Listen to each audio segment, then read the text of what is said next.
হলো। নেক্সট দেখ, তাহলে সারফেস টেনশন বলতে আমরা কি বুঝবো? সারফেস টেনশনের রিয়েল লাইফ কিছু এক্সাম্পলগুলো দেখে নেবো। সারফেস টেনশনের কি কি আছে? এক আসে হচ্ছে বৃষ্টির ফোঁটা গোলাকার, রেইন ড্রপস কি হয়? সার্কুলার হয়, বৃষ্টির ফোঁটা গোলাকার।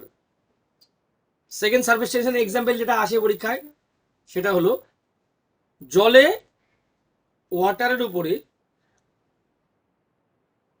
ছুঁচ বা নিডল ফ্লোট করবে বা ভাসবে, জলে ছুঁচ ভাসবে। থার্ড এক্সাম্পল যেটা আসে, যে গরম খাবার বা হট ফুড টেস্টি হয়,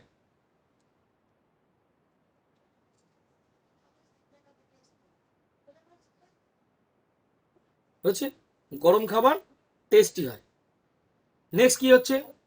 ও সেগুলো দিয়েছে, এই দেখেন দিয়েছি, আমি এগুলো বলছিলাম। তাহলে কৃষ্ণরানের কারণ কি? ছুঁচ জলে ভাসে, বৃষ্টির ফোঁটা গোলাকার, আর এটা কি বললাম? গরম খাবার সুস্বাদু লাগে। তাহলে পৃষ্ঠটান ব্যাপারটা কোন কোন জায়গায় ইউজ হয় সেটা কিন্তু পরীক্ষায় বারবার আসে। পরীক্ষায় কি বললাম, বোঝা গেল? বুঝেছিস রে? গরম খাবারের ব্যাপারটা একটু বলো।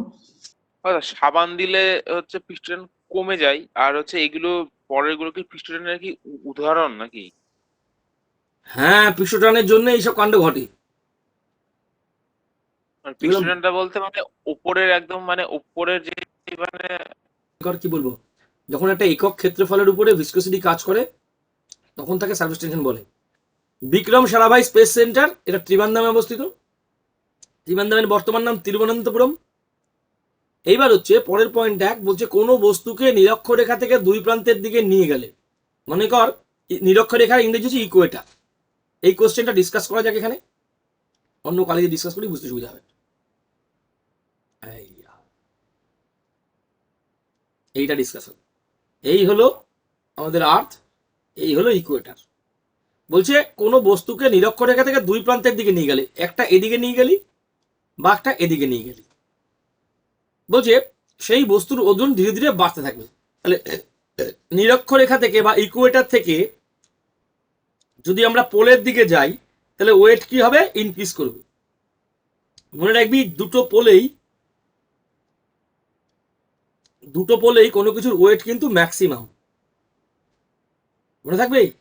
আর নিরক্ষরেখায় বা ইকুয়েটারের উপরে ওয়েট কি? মিনিমাম, মনে থাকবে। পয়েন্টে যাবো? হ্যাঁ, কজন আছিস? সকলে শুনতে পাচ্ছিস? সকলে বুঝতে পেরেছিস? আসলে আরেকটা জিনিস হ্যাঁ বলে স্যার। না, সে হচ্ছে পৃথিবীর কেন্দ্রে একটা কি যেন হয় জানো দাদা? আরে এখন তো কেন্দ্র বলিনি, কেন্দ্রে গিয়ে গেলে কি হবে? যদি মনে করি এখানে এটার এলাবোরেশন এখানে যদি করি আমরা, যত নিচে নামবি ওয়েট কমবে, পৃথিবীর কেন্দ্রে ওজন 0। ঠিক আছে, নেক্সট এবার বলছে নিউক্লিয়াসের ব্যাসার্ধ মাপার একক, মানে আমাদের যে নিউক্লিয়াস তার যে রেডিয়াস, নিউক্লিয়ার রেডিয়াস, তার ইউনিট হচ্ছে ফার্মি। তোদের দেখবি ইউনিট চ্যাপ্টারে এগুলো লেখানো আছে। জাহাজের স্পিড মাপার একক, জাহাজের স্পিড মাপার একক কি? নট। এই নটের কনভার্সন লাগবে। নট পরীক্ষা এরকম ভাবে দেয়, যে কোনো ওয়াটারওয়েজ, নটিক্যাল মাইল হিসেবে দেবে। ওয়াটারওয়েজ, যে কোনো ওয়াটারওয়েজ নটিক্যাল মাইল ব্যবহার করা হয় দূরত্ব মাপতে। ওয়াটারওয়েজের ডিস্টেন্স মাপতে আমাদের নট ব্যবহার করা হয়, নটিক্যাল মাইল ব্যবহার করা হয়। এবং শুধু তাই না, স্পিডটা মাপার জন্য নট ব্যবহার করা হয়। কনফিউজ হবে না, নটিক্যাল মাইল কিন্তু ডিস্টেন্সের ইউনিট আর নট কিন্তু স্পিডের ইউনিট। এটা কিন্তু কনফিউজ হবি না। কি বললাম বুঝতে পেরেছিস? লিখে দেবো? না না দাদা, লিখতে হবে না। ঠিক আছে, ঠিক। নেক্সট, আচ্ছা নেক্সট পয়েন্ট হচ্ছে পারদ বা তোদের কি বলে মার্কারি। মার্কারি বেসিক্যালি লিকুইড, এর নাম হচ্ছে কুইক সিলভার। পারদের অপর নাম কি? Quick silver. নেক্সট, হ্যালিকমেটস। হ্যালিকমেটস 76 বছর পর পর দেখা যায়। এটা পরীক্ষায় আসে যে হ্যালিকমেটস কত বছর পর পর দেখা যায়। নেক্সট পয়েন্ট হচ্ছে, বলছে ডে অ্যান্ড নাইট ইকুয়াল পৃথিবীর কোন জায়গায় হয়?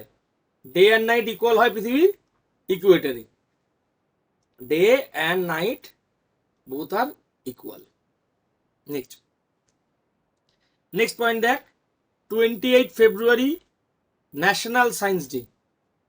28 ফেব্রুয়ারি ন্যাশনাল সায়েন্স ডে। তোরা একটু ওয়েট কর, আমি এই লিঙ্কটা বাকি গ্রুপে দিয়ে নিই, ওদেরও পড়া রয়েছে, একই সাথে হয়ে যাবে। একটু ওয়েট করতে, আমি লিঙ্কটা দিয়ে দিই একটুখানি। National Science Day, 28 February National Science day. এই দিনটাকে ন্যাশনাল সায়েন্স ডে বলা হয় কারণ রামান এফেক্ট, যেটা সিভি রামন আবিষ্কার করেছিলেন, রামন এফেক্ট যেটা সিভি রামন আবিষ্কার করেছিলেন, তার স্মরণে এটা করা হয়। বোঝা গেল? National Science day. ক্লিয়ার হয়েছে? দাদা এটা লিখবো না? আসে দেখ, সিভি রামন নোবেল পেয়েছিল কবে? বলতে পারবি সিভি রামন নোবেল কবে পেয়েছিল? 1930-তে। হ্যাঁ, 1930-তে সিভি রামন নোবেল পায় ফিজিক্সে। ওনার জন্মদিনকেই পালন করা হয় 28শে ফেব্রুয়ারি ন্যাশনাল সায়েন্স ডে। ক্লিয়ার হলো? ওনার জন্মদিনকেই পালন করা হয় কি হিসেবে? ন্যাশনাল সায়েন্স ডে হিসেবে। নেক্সট কোশ্চেন হচ্ছে, national academy of science India কবে গঠিত হয়েছিল? ন্যাশনাল একাডেমি অফ সায়েন্স গঠিত হয়েছে 1930। ডিরেক্ট ওয়ান লাইনের question, national academy of science এটা তৈরি হয়েছিল 1930-তে। বেশ, এবার হচ্ছে গ্যাস। আগের দিন তোদের কোনো আন্তর আণবিক আকর্ষণ বল কাজ করে না, ফলে আদর্শ গ্যাসের আয়তন বাড়লেও কোনো শক্তির পরিবর্তন ঘটে না। বেসিক্যালি আদর্শ গ্যাস বলতে আমরা কি বুঝি? যাদের মধ্যে ট্রান্সলেট করে দাও। হ্যাঁ, বলেছি জিরো হয়। আইডিয়াল গ্যাস, আইডিয়াল গ্যাসের ভলিউম জিরো হয়। কেন জিরো হয় এবং এর মধ্যে কোনো এনার্জি চেঞ্জ হয় না? তার কারণ হচ্ছে এর মধ্যে যে মলিকুলগুলো আছে, সেই মলিকুলগুলোর গতিশক্তি বা স্পিড সেটা জিরো। মলিকুলগুলোর স্পিড জিরো হয়, ফলে এর মধ্যে কোনো ইন্টার মলিকুলার অ্যাট্রাকশন কাজ করে না। ফলে কি হয়, ইন্টার মলিকুলার অ্যাট্রাকশন যদি কাজ না করে, আয়তন গ্যাসের যা আছে মলিকুলগুলো তাহলে এদিক ওদিক ছুটবে, তাহলে আয়তন ইনক্রিজ করতে থাকবে, মানে ভলিউম কি হবে? ইনক্রিজ করতে থাকবে, কিন্তু এনার্জির কোনো চেঞ্জ হবে না। এনার্জি চেঞ্জ হবে না কেন? কারণ এই যে মলিকুলগুলোর মধ্যে কোনো ইন্টার মলিকুলার ফোর্স কাজ করবে না। বোঝা গেল? এবং রিয়েল লাইফে কোনো আইডিয়াল গ্যাস আমরা পাই না, নাকি রে? বুঝি। প্রত্যেকটা অণুর মধ্যে একটা শক্তি কাজ করে, যাকে বলে আন্তরাণবিক শক্তি বা আন্তরাণবিক আকর্ষণ বল। বুঝা গেল? ইংরেজি নাম হচ্ছে ইন্টারনাল মলিকুলার ফোর্স। এই আন্তরাণবিক আকর্ষণ বলের জন্য গ্যাস অণুগুলো একটা জায়গায় স্থিতভাবে থাকে। এইবার দেখ, এটা যদি আইডিয়াল গ্যাস হয়, আইডিয়াল গ্যাসের অণুগুলোর গতিশক্তি জিরো থাকে, যার ফলে কি হয়, এদের মধ্যে কোনো আন্তরাণবিক বল কাজ করে না এদের মধ্যে। এবার আন্তরাণবিক বল কাজ না করলেও কি হবে? অণুগুলো তো আস্তে আস্তে এদিক ওদিক ছড়িয়ে যাবে, তা গ্যাসের আয়তনটা বৃদ্ধি পাবে। আয়তন বাড়লেও শক্তির কোনো পরিবর্তন ঘটবে না, কারণ এর মধ্যে কোনো আকর্ষণ বল নেই। বুঝতে পারলাম? এবার দুধের পিউরিটি মাপায় ল্যাক্টোমিটার দ্বারা। এই মাত্র কিছুক্ষণ আগে ওই ব্যাসটাকে পড়ালাম। এটা কি মাপে বল? দুধের বিশুদ্ধতা। কি মাপে দুধের? Relative density. একদম, রিলেটিভ ডেনসিটি বা আপেক্ষিক ঘনত্ব। এবার দেখ, ভূমিকম্পের তীব্রতা মাপা হয়, এটা এই তীব্রতার ইংলিশটা লাগবে ইন্টেন্সিটি।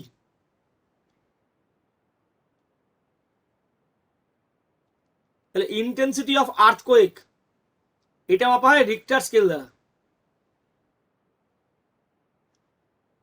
আর ভূমিকম্প হচ্ছে কিনা তা জানা যায় সিসমোগ্রাফ যন্ত্রের দ্বারা। প্রশ্নটা ভালো করে শুনে নিবি, ভালো করে দেখে নিবি কি চাইছে, যে মেজারমেন্ট স্কেলটার কথা চাইছে না যন্ত্রটার নাম চাইছে, টুলসটার নাম চাইছে। বোঝা গেল? নেক্সট, গভীরতা মাপার একক হচ্ছে ফ্যাদম। 1 ফ্যাদম ইকুয়াল টু কত ফুট বলেছিলাম রে? 6 ফুট। বেশ। এর নেক্সট পয়েন্ট বলছে, ভারতের সময় গ্রিনিচের সময় থেকে 5.5 ঘন্টা এগিয়ে। আমরা জিওগ্রাফিতে অলরেডি এটা দেখেছি।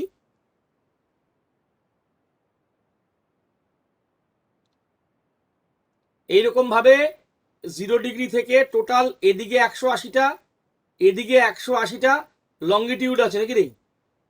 লঙ্গিটিউড বা দ্রাঘিমা আছে। আমাদের ভারতের অবস্থান হচ্ছে 82.5 ইস্ট বা পূর্ব, 82.5 পূর্ব। আর আমরা এটা জেনে নেব যে 1 degree longitudinal distance equal to 4 minute. তাহলে এইগুলো যে লঙ্গিটিউডগুলো আছে সেগুলোকে বলা হয় টাইম কোঅর্ডিনেট। ঠিক হলো, এগুলোকে বলছি কি আমরা টাইম কোঅর্ডিনেট। আর ভারতের প্রমাণ সময়ের দ্রাঘিমা কত 82.5 ইস্ট, যেটা এই 0 থেকে 82.5 82.5কে 4 দিয়ে গুণ করলে যে মিনিটটা পাওয়া যাবে সেটা অ্যাপ্রক্সিমেটলি দেখবি 5.5 ঘন্টা হচ্ছে। বোঝা গেছে, সেটা 5.5 ঘন্টা হচ্ছে। তাহলে গ্রিনিচের সময় থেকে ভারতের সময় 5.5 ঘন্টা এগিয়ে। ক্লিয়ার? গ্রিনিচের সময় থেকে ভারতের সময় 5.5 ঘন্টা এগিয়ে রয়েছে। নেক্সট পয়েন্ট দেখ, তরলের প্রবাহ বা যে স্ট্রিম মাপা হয় সেটা হচ্ছে কিউসেক ইউনিট দ্বারা। তোরা কিউসেক ইউনিটটার নাম শুনেছিস, এই শুনলি যে এত কিউসেক জল ছেড়ে দেওয়া হয়েছে। ঠিক আছে, কিউসেকটা বেসিক্যালি ওর যে প্রবাহ বা স্ট্রিম তার ইউনিট। এখানে কনভার্সনটা লাগে 1 কিউসেক ইকুয়াল টু 1 ঘনফুট পার সেকেন্ড। তাহলে 10 কিউসেক মানে কি হবে 10 ঘনফুট পার সেকেন্ড, মানে সেকেন্ডে 10 ঘনফুট বা কিউবিক ফুট। বুঝতে পারছিস কতটা পরিমাণ জল 1 কিউসেক মানে? তাই 10,000 কিউসেক জল ছাড়া মানে কতটা পরিমাণ জল ছাড়া একটু বুঝে নি। ক্লিয়ার? আর একটা ইউনিট আছে কিউমেক মানে 1 ঘনমিটার বা 1 cubic metre per second. Clear হচ্ছে? নেক্সট আমরা যদি পেন্ডুলাম দেখি, পেন্ডুলামের পর্যায়কাল হচ্ছে 2 সেকেন্ড।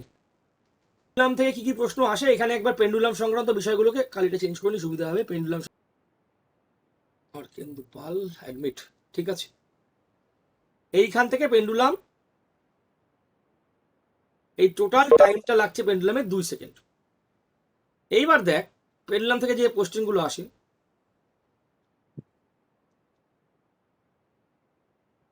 এই পজিশনটায় পেন্ডুলামের মধ্যে কাইনেটিক এনার্জি বলছি মনে করি, স্থিতিশক্তি বলি মনে কর, স্থিতিশক্তি, পোটেনশিয়াল এনার্জি ম্যাক্সিমাম। এই জায়গায় পোটেনশিয়াল এনার্জি ম্যাক্সিমাম, এই জায়গায় তো পোটেনশিয়াল এনার্জি ম্যাক্সিমাম। এই জায়গাতে আসলে কাইনেটিক এনার্জিটা ম্যাক্সিমাম হয়। বোঝা গেল? এই সংক্রান্ত কিন্তু মুভমেন্ট নিয়ে প্রশ্ন আসে। আর টোটাল সময়কালটা হচ্ছে 2 সেকেন্ড, টোটাল পর্যায়কাল হচ্ছে 2 সেকেন্ড। ক্লিয়ার হচ্ছে? নেক্সট কোশ্চেন ডিসকাস করা যাক। বলছে ব্যারোগ্রাফ নিয়ে খুব একটা আসে না পরীক্ষায় প্রশ্ন, এটা বলতে হবে না। ব্যারোমিটারের নেক্সট হচ্ছে ব্যারোমিটার। বলছে ব্যারোমিটারের ভেতরে টিউবের ব্যাস বাড়ালেও পারদের উচ্চতার পরিবর্তন ঘটে না। কিরকম ঘটনা? মনে কর এটা it's a kind of barometer. আমি কালারটা চেঞ্জ করি তাহলে বুঝতে সুবিধা হবে। ব্যারোমিটার, এই হলো ব্যারোমিটার। তোরা প্রমাণ বায়ুমণ্ডলের চাপের জন্য কি হয়, এর ইন্টারনাল যে ব্যাসার্ধ সেটা কত হয় 1 সেন্টিমিটার হয়। বলছে এর যদি ব্যাসটা তুই বাড়িয়েও দিস তাও এর যে হাইট সেটা চেঞ্জ হবে না। কি বললাম বোঝা গেল?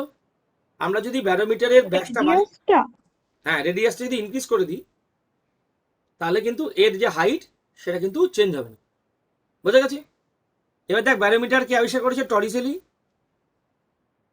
সমুদ্র পৃষ্ঠে বা সি লেভেলে অ্যাটমসফিয়ারিক প্রেসার এর ইউনিট হচ্ছে বার, অ্যাটমসফিয়ারিক প্রেসারের ইউনিট হচ্ছে বার। ক্লিয়ার? নেক্সট গ্যাসের চাপ মাপার যন্ত্র, তার নাম হচ্ছে গ্যাসের প্রেসার। সমুদ্রের উচ্চতার বায়ুমণ্ডল মানে সমুদ্রের উপরে যেটা থাকে সেটা মাপার জন্য আলাদা, আর ভূপৃষ্ঠের উপরটা মাপার জন্য আলাদা নাকি? সমুদ্র পৃষ্ঠ মানে ভূপৃষ্ঠের মিনিমাম হাইট। কি বললাম বোঝা গেল? সমুদ্র পৃষ্ঠ মানেই ভূপৃষ্ঠ। ক্লিয়ার হয়েছে রে? সমুদ্রপৃষ্ঠ মানে ভূপৃষ্ঠ বলতে মানে সমুদ্রপৃষ্ঠ থেকে ভূপৃষ্ঠের মানে উচ্চতা তো আলাদা হয়তো। আচ্ছা, সমুদ্র পৃষ্ঠ তুই গেলি, এইবার তুই এখানে পাড়ে দাঁড়িয়ে আছিস, তারপর তো হ্যাঁ। আস্তে আস্তে যখন সমভূমি একটু উঠবে, মালভূমি একটু উঠবে, পাহাড় একটু উঠবে, পর্বত আরো উঠবে, হ্যাঁ কি না? তাহলে এইরকম জায়গায় দাঁড়িয়ে যদি মাপা হয় সমুদ্র পৃষ্ঠের সময়, আমাদের এই সব অঞ্চলের হাইট সমুদ্রপৃষ্ঠ থেকে 7 থেকে 10 মিটার। তাহলে তুই দীঘা চলে যাস, তাহলে কি হবে? সমুদ্রপৃষ্ঠ থেকে ক মিটার উঁচু? সেটা বল। কোনো উঁচুই না, সমানই। তো সমান ভূপৃষ্ঠ, সমুদ্রপৃষ্ঠ মানে ওটা ভূপৃষ্ঠ ধরা হয়, তারপর আস্তে আস্তে হাইট গেইন করে। ক্লিয়ার হয়েছে? নেক্সট, গ্যাসের চাপ মাপার যন্ত্র হচ্ছে ম্যানোমিটার। গ্যাসের চাপ মাপার যন্ত্র হচ্ছে ম্যানোমিটার। নেক্সট পয়েন্ট দেখ, ব্যারোমিটার, এগুলো তোরা পড়েছিস। ব্যারোমিটারের উচ্চতা, পারস্তম্ভের উচ্চতা কমলে বাড়লে কি হয়, এগুলো আর বললাম না, এগুলো অলরেডি তোরা পড়েছিস, হ্যাঁ কি না? সব বাঁচিয়ে পড়ে দিয়েছি না? গতিবেগ মাপার জন্য অ্যানিমোমিটার ব্যবহার করা হয়, প্লেনের উচ্চতা মাপার জন্য অল্টিমিটার ব্যবহার করা হয়। অল্টিমিটার নিয়ে কিছুক্ষণ আগে আলোচনা করেছি। অল্টিমিটারে কি ঘটনা ঘটে? অল্টিমিটারে এয়ার প্রেশার কম মানে হাইট বেশি, এয়ার প্রেশার রিডিউস মানে হাইট বেশি। এই ছিল অল্টিমিটারের ফান্ডামেন্টালস। ক্লিয়ার? এইবার দেখ, প্লেন থেকে সংক্রান্ত আর 2-3টে প্রশ্ন আলোচনা করা ছিল, এখানে আলোচনা করে দিই। প্লেনে একটা কথা আছে, ব্ল্যাক বক্স, নাম শুনেছিস কিনা জানি না। হ্যাঁ, ব্ল্যাক বক্স, হ্যাঁ। এই ব্ল্যাক অরেঞ্জ বক্স, কালারের হয়। হ্যাঁ অরেঞ্জ কালার হলে প্রমাণ থেকে ওর মধ্যে কালার হবে অরেঞ্জ। পরে ব্ল্যাক বক্স। এর কালার কিন্তু অরেঞ্জ হবে। নামটা যদিও ব্ল্যাক বক্স, এর কালার কিন্তু অরেঞ্জ কালারের হয়। ক্লিয়ার? আমার বলছি এটা কি ব্ল্যাক দাদা? বক্সের কাজ কি? মানে কোনো দুর্ঘটনা থাকলে সব রিডিং টিডিং ওর মধ্যে রেকর্ড থাকে। আর কিছু একটু পরিষ্কার করে, ককপিটের থেকে এয়ার ট্রাফিক কন্ট্রোলারের লাস্ট মিনিটে যে কনভারসেশন গুলো হয় সেগুলো রেকর্ড করা থাকে। হ্যালো, ককপিটের সঙ্গে মানে পাইলটের সাথে এটিসি বা এয়ার ট্রাফিক কন্ট্রোলারের যে কথাবার্তা লাস্ট মোমেন্টে হয়, তার রেকর্ড রাখা হয়। কি বললাম বুঝতে পেরেছিস? ঠিক আছে, হ্যাঁ স্যার। আচ্ছা, গতিবেগ এরোপ্লেন বা মোটর বাইকের গতিবেগের জন্য ট্যাকোমিটার ইউজ করা হয়। আর ডিস্টেন্সটা মাপে কি দিয়ে রে? মোটরসাইকেল, গাড়ির ডিস্টেন্স মাপার জন্য যন্ত্র ব্যবহার করে, তার নাম কি? ওডোমিটার। ওডোমিটার। এই মাত্র হচ্ছে ওডোমিটার। বেশ। সাবমেরিনে বাইরে দেখার জন্য পেরিস্কোপ ব্যবহার করা হয়। রকেটের নীতি, এটা খুব আসে পরীক্ষায়। রকেটের নীতি রৈখিক ভরবেগের সংরক্ষণ নীতি। এর ইংরেজি নাম হচ্ছে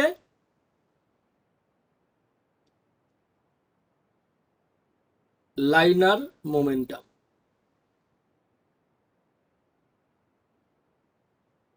তাহলে রকেটের নীতি কি নীতি?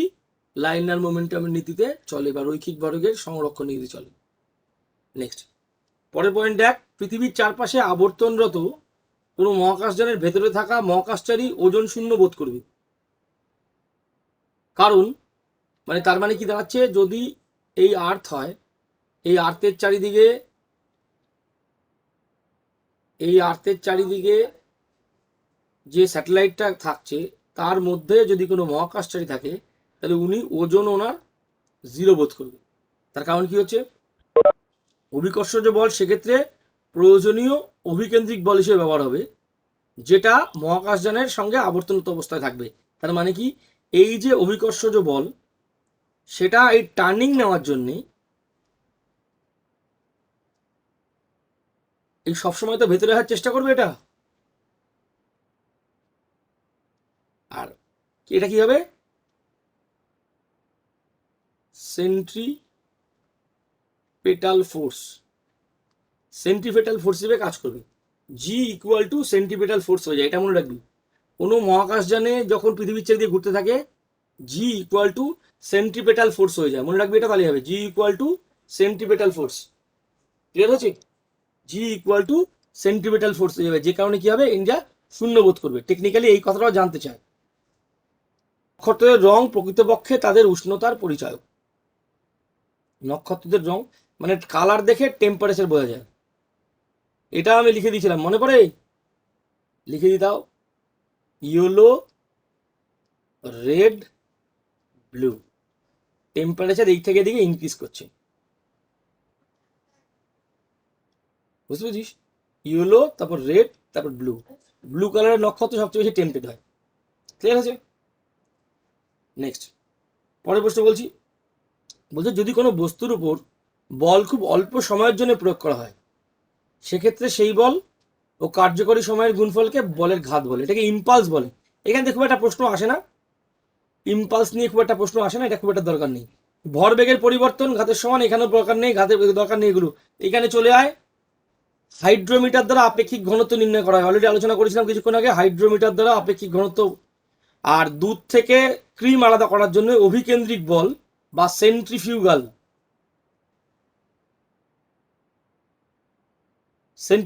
ফোর্স কাজ করে। মনে থাকবে, দুধ থেকে দই, centrifugal force. Washing machine, centrifugal force. Washing machine না, সরি, ওয়াশিং মেশিনে যে ড্রায়ার থাকে না, ড্রায়ারটা সেন্ট্রিফিউগাল ফোর্সে কাজ করে। এগুলো পরীক্ষায় আসে।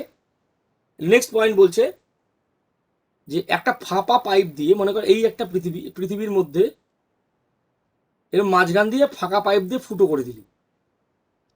ফুটো করে দিয়ে মনে কর একটা লোককে এদিকে মাথা থেকে এদিকে পা দিয়ে বার করে দিলি, তাহলে লোকটা এদিকে কোন দিকে মাথা কোন দিকে পা হয়ে বেরোবে বল? দাদা আগের দিন বলেছিলাম বেরোবে না। বেরোবেই না। এটা বেরোবে না, কারণ যেই মাঝখানে যাবে সেটা কি হবে? এটার মধ্যে সিম্পলিক হারমোনিক মোশন তৈরি হবে। একবার এখানে যাবে, এখানে সরল দোলগতিতে দুলতে থাকবে। মনে থাকবে এই কোশ্চেনটা, মনে রাখিস। যে কোনো যদি কিছু ঢুকিয়ে দেওয়া হয় এখানে, সেটা কিন্তু আর বেরোবে না, সেটা সরল দোলগতিতে এপাশ ওপাশ করতে থাকবে, এদিকে একবার এদিকে একবার এদিকে একবার এদিকে করতে থাকবে। বুঝা গেছে? অভিকর্ষ ত্বরণ মানে অভিকর্ষজ মানের কম বেশির জন্য ওরকম হবে। হ্যাঁ, এখানে গেলে জিরো হয়ে যাবে, আবার এদিকে টান দেবে, আবার এদিকে টান দেবে, আবার এদিকে যাবে, আবার এদিকে আসবে। নেক্সট, পৃথিবীর চারপাশে আবর্তনরত স্যাটেলাইট। এই স্যাটেলাইট গুলো হচ্ছে জিও স্টেশনারি স্যাটেলাইট। হ্যাঁ,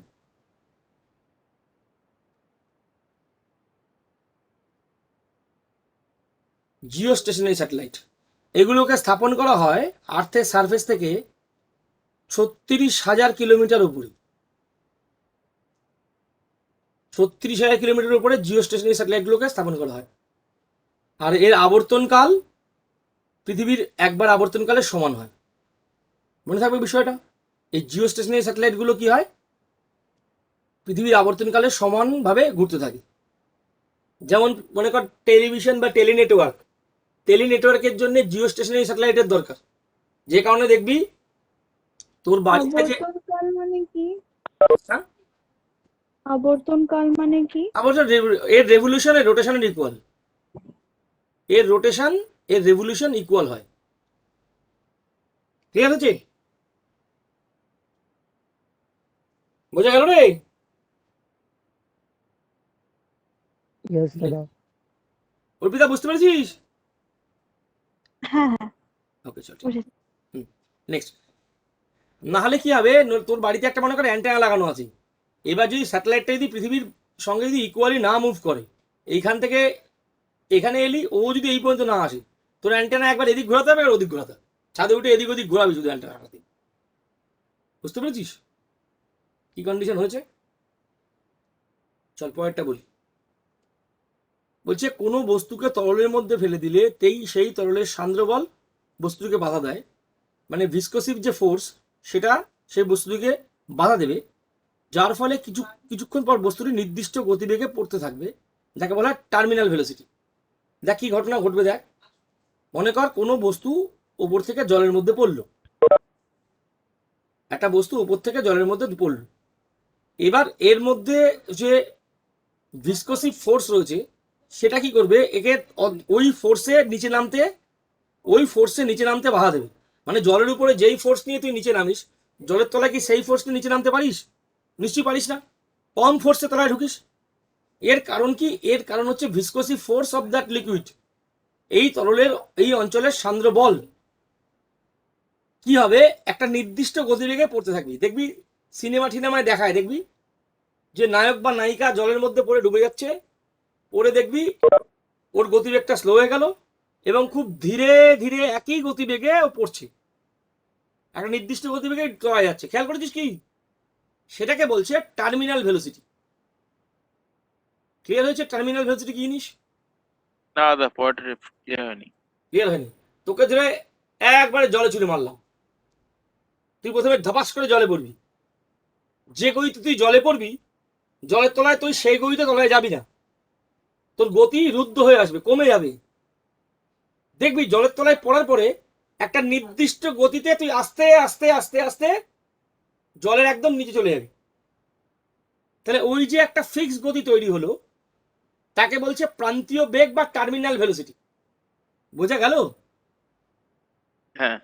পরিষ্কার প্রশ্ন। পৃথিবীর কেন্দ্রে কোনো বস্তুর ওজন শূন্য, মানে আর্থের যে সেন্টার সেখানে কি হবে? Wait zero.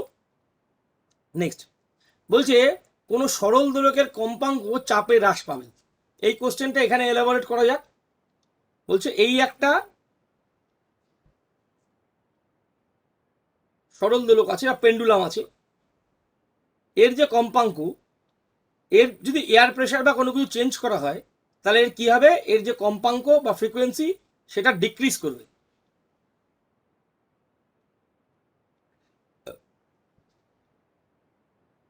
প্রেশার দিলে কি হবে? ফ্রিকোয়েন্সি ডিক্রিজ করবে। ক্লিয়ার?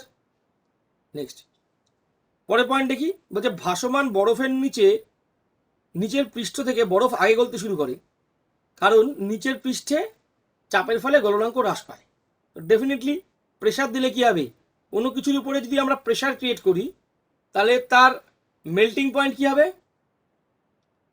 মেল্টিং পয়েন্ট কমে যাবে। কখন? when pressure increase. কোনো কিছুর মেল্টিং পয়েন্ট কমবে যখন প্রেশার বাড়িয়ে দেওয়া হবে, তাই না? তো এই প্রশ্নটা লজিক্যালি পরীক্ষায় আসে যে মেল্টিং পয়েন্টের সঙ্গে প্রেশারে কি সম্পর্ক আছে? ইনভার্স সম্পর্ক আছে, বিপরীত সম্পর্ক আছে।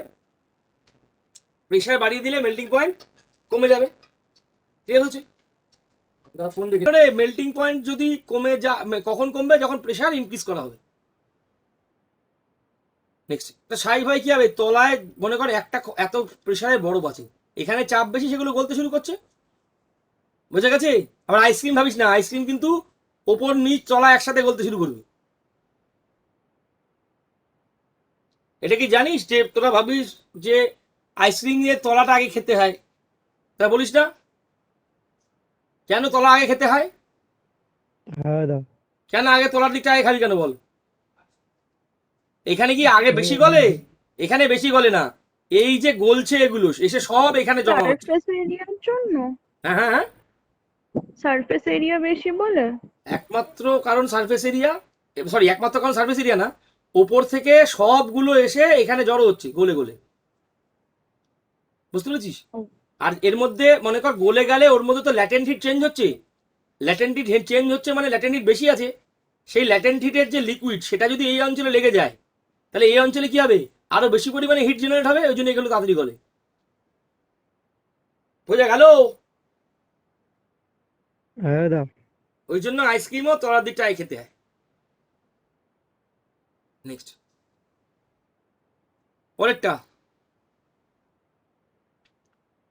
এটা কৌশিক হবে, দরকার নেই, এটা অলরেডি আমরা পরে ইয়েতে আমরা আলোচনা করব, ভিসকোসিটিতে আলোচনা করব। এটাও ভিসকোসিটিতে আলোচনা করব আমরা। এই পেন্ডুলাম, আচ্ছা পেন্ডুলাম শীতকালে দ্রুত চলে, এই প্রশ্নটা আসে পরীক্ষায়। পেন্ডুলাম নিয়ে কোশ্চেন যেটা আসে পরীক্ষায় ম্যাক্সিমাম, যে পেন্ডুলাম কি হবে? শীতকালে বা উইন্টারে ফাস্ট হয়ে যাবে, আর সামারে কি হবে? স্লো হবে। কারণ এর যে টোটাল লেন্থ, এই লেন্থের জন্য এটা হয়। লেন্থ বাড়লে কি হয়? এর যে পর্যায়কাল বা টাইমিং সেটা ইনক্রিজ করে যায়। লেন্থ কমলে কি হয়? টাইমিং বা পর্যায়কাল লেন্থ এটা ছোট হয়ে যায়। ওই জন্য উইন্টারে ফাস্ট চলবে, সামারে স্লো চলবে। বোঝা গেল রে? এটা আসে লজিক্যালি পরীক্ষায় প্রশ্ন আসে। দাদা তাহলে কি শীতকালে কি দৈর্ঘ্য কি যায়? এইটা হলো পর্যায়কাল। এখান থেকে এখানে বেশি তাড়াতাড়ি যাবে না এই বড় একটা জিনিস এইখান থেকে এখানে তাতে বল, এইটুকু ডিস্টেন্স আর এইটুকু ডিস্টেন্স কি ইকুয়াল? বুঝলাম দাদা। বুঝে গেছিস? হ্যাঁ। বাহ, তাহলে তো চাপই নেই আমার। নেক্সট, পরেরটা, পরের পয়েন্ট হচ্ছে মানুষের তৈরি সমস্ত স্যাটেলাইট থার্মোস্ফিয়ার বা এক্সোস্ফিয়ারে অবস্থান করে। তাহলে আমরা অলরেডি একটা অ্যাটমসফিয়ারিক লেয়ারগুলোর একবার চিত্র দেখে নি, ছবি দেখে নি, যে অ্যাটমসফিয়ারিক লেয়ার কোনগুলো হয়। অ্যাটমসফিয়ারিক লেয়ার, প্রমিনেন্ট লেয়ার আছে 5টা, তাই না? 1 2 3 4 5। এটার নাম হচ্ছে কি?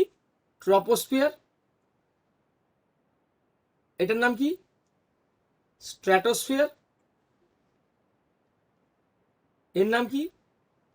মেসোস্ফিয়ার। এটা হচ্ছে আয়নোস্ফিয়ার।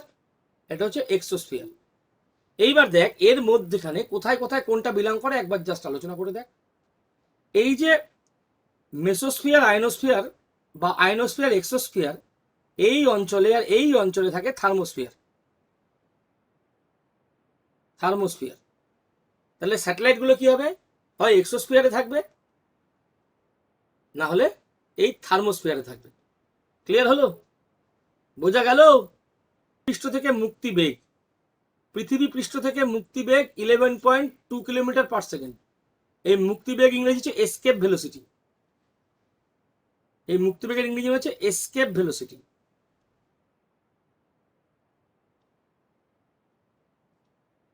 এই এসকেপ ভেলোসিটি কি জিনিস? যে গতিতে ছুঁড়ে মারলে পৃথিবীর অভিকর্ষজ টানের মান কাটিয়ে চলে যাবে তাকে বলা হয় escape velocity.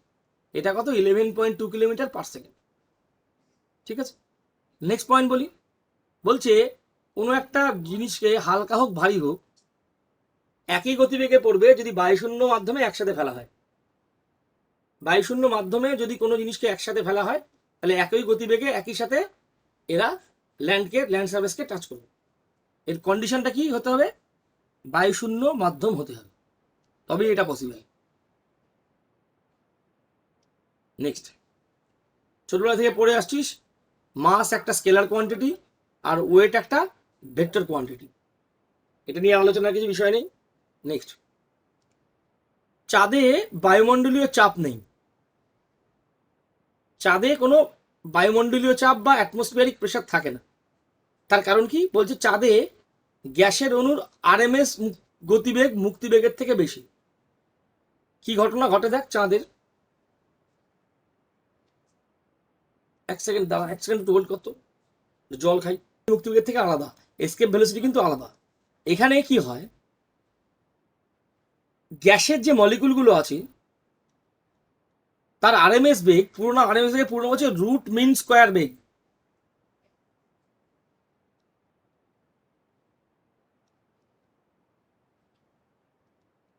Root mean square velocity যেটা বলা হয়। এটা কি হয়, এই যে গ্যাসগুলোর যে রুট মিন স্কোয়ার ভেলোসিটি এইটা এর মুক্তিবেগের থেকেও বেশি। যে কারণে কি হয়, চাঁদে কোনো মনে কর যে কোনো গ্যাস চাঁদে মুক্ত অবস্থায় থাকতে পারে না, চাঁদের বাইরে বেরিয়ে যাওয়ার চেষ্টা করে। যে ফলে কি হয়, বায়ুমণ্ডলীয় কোনো চাপই তৈরি হবে না। গ্যাসই থাকতে পারছে না তো চাপ তৈরি হবে কি করে বল? বোঝা গেল কি বললাম ঘটনাটা? এই যে গ্যাসগুলোর মধ্যে যে আরএমএস বেগ থাকে, অণুগুলোর মধ্যে একটা বেগ কাজ করে, সেটা বলে আরএমএস বেগ। যার ফলে গ্যাস কি হয়, গ্যাস কতটা আয়তনে ছড়াবে, গ্যাস কি হবে তা নির্ভর করে। এর বেগটা মুক্তিবেগের থেকেও বেশি। তাহলে মুক্তিবেগের থেকে যদি বেশি হয় বা এসকেপ ভেলোসিটি থেকে বেশি হয়, ও আর চাঁদে অস্তিত্ব থাকতে পারবে না, ও বেরিয়ে যাবে। যেই বেরিয়ে যাবে সেখানে কি হবে, বায়ুমণ্ডলীয় চাপও থাকবে না। বোঝা গেছে? হ্যাঁ দাদা। নেক্সট বলছে পৃথিবীর আবর্তন বেগ সর্বাধিক হয় কোথায়? তখন যখন সূর্যের সবচেয়ে কাছে থাকবে তখন পৃথিবীর রোটেশন ম্যাক্সিমাম হবে। সূর্য যখন কাছে থাকবে, নিয়ারেস্ট টু দ্য সান থাকে পৃথিবী, তখন ওর রোটেশন বেশি হয়। পরের পয়েন্ট, 24 ক্যারেটকে খাঁটি সোনা বলা হয়, পিওর গোল্ড বলা হয় 24 ক্যারেট। প্রসঙ্গত বলে রাখি, আলোচনা করে দিই, গোল্ডের সাথে কপার মেশানো হয়, মিশিয়ে সোনা তৈরি করা হয়। 24 ক্যারেট গোল্ড মানে হচ্ছে 90% গোল্ড। 22 ক্যারেট গোল্ড মানে হচ্ছে 70 to 85% গোল্ড। আর 18 ক্যারেট মানে হচ্ছে 50 to 60% গোল্ড, বাকিটা কপার। বোঝা গেল ক্যারেটের হিসেবগুলো? 24 ক্যারেট, 22 ক্যারেট, 18 ক্যারেট। ক্লিয়ার হচ্ছে রে? হ্যাঁ দাদা। বেশ। হ্যাঁ স্যার। আবার দেখ, অ্যাটমসফিয়ারের কোশ্চেন আছে, বলছে ট্রপোস্ফিয়ারে সবচেয়ে বেশি আবহাওয়ার বৈপরীত্য লক্ষ্য করা যায়, মানে ওয়েদার ফেনোমেনা। ওয়েদার ফেনোমেনা সবচেয়ে বেশি কোথায় দেখা যাবে? ওয়েদার ফেনোমেনা চেঞ্জ ট্রপোস্ফিয়ারে দেখা যাবে, মানে সমস্ত ঝড় বৃষ্টি কোথায় হবে? ট্রপোস্ফিয়ারে হবে। ক্লিয়ার? নেক্সট,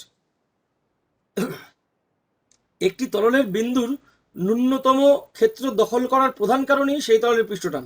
তাহলে সারফেস টেনশন বলতে কি বুঝছি আমরা? সারফেস টেনশন বলতে কি? বলছে কোনো একটা তরলের একটা বিন্দু আছে, মানে কিরকম ভাই